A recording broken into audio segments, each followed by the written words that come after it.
అబద్ధపు హామీలతో ప్రజలను కాంగ్రెస్ మోసం చేసిందన్నారు మాజీ మంత్రి హరీష్ రావు.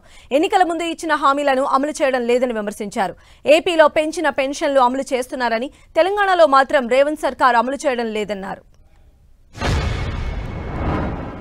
ఏం చెప్పింది ఆ రోజు ప్రజలకు చాలా హామీలు ఇచ్చారు. కానీ ఏడాదిలో నిజంగా రేవంత్ రెడ్డి గారు చేసింది ఏమైనా ఉన్నది అంటే అయితే కోతలు, లేకపోతే ఎగవేతలు, కాదంటే కేసులు. కేసీఆర్ గారి ప్రభుత్వం గతంలో అనేక సంక్షేమ కార్యక్రమాలు తెస్తే ఆ సంక్షేమ కార్యక్రమాలకు కోతలు పెట్టినారు.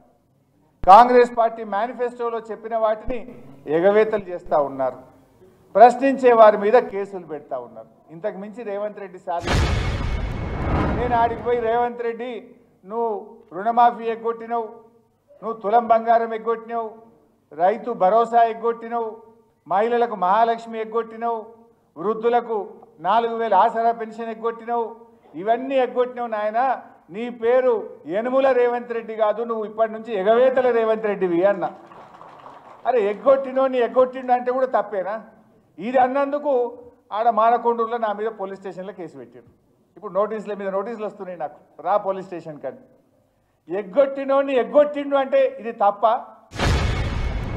బీఆర్ఎస్ కట్టిన ఫ్లైఓవర్లకు రిబ్బన్లు కత్తిరిస్తున్నావు, బీఆర్ఎస్ కట్టిన భవనాలకు పై రిబ్బన్లు కత్తిరిస్తున్నావు, బీఆర్ఎస్ కట్టిన ప్రాజెక్టులకు రిబ్బన్లు కత్తిరించినావు తప్ప నీ ఏడాదిలో ఒక్క పనన్న చేసినవా రేవంత్ రెడ్డి అని నేను అడుగుతావు.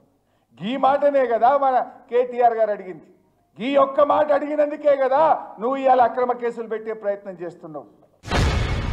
బీఆర్ఎస్ ప్రభుత్వం వరుసగా 2 ఏళ్లు కరోనా ఉన్నా ఉదయ్ అప్పులు కేంద్ర ప్రభుత్వం బలవంతంగా మన మీద రుద్దినా మన ప్రభుత్వం ఏడాదికి 41,000 కోట్ల అప్పు చేస్తే రేవంత్ రెడ్డి ఒక్క సంవత్సరంలో 1,40,000 కోట్ల రూపాయలు అప్పు చేసిండు. ఇప్పుడు ఎవడ్రా నాయన ఎక్కువ చేసింది? రేవంత్ రెడ్డి నువ్వేమో 100 రోజుల్లో ఇస్తా అని బాండ్ పేపర్ మీద సంతకాలు పెట్టి 13 నెలలు నిండినా ఈరోజు మహాలక్ష్మి పథకాన్ని రాష్ట్రంలో అమలు చేయలేదు. మహాలక్ష్మి ఎగబెట్టిండు.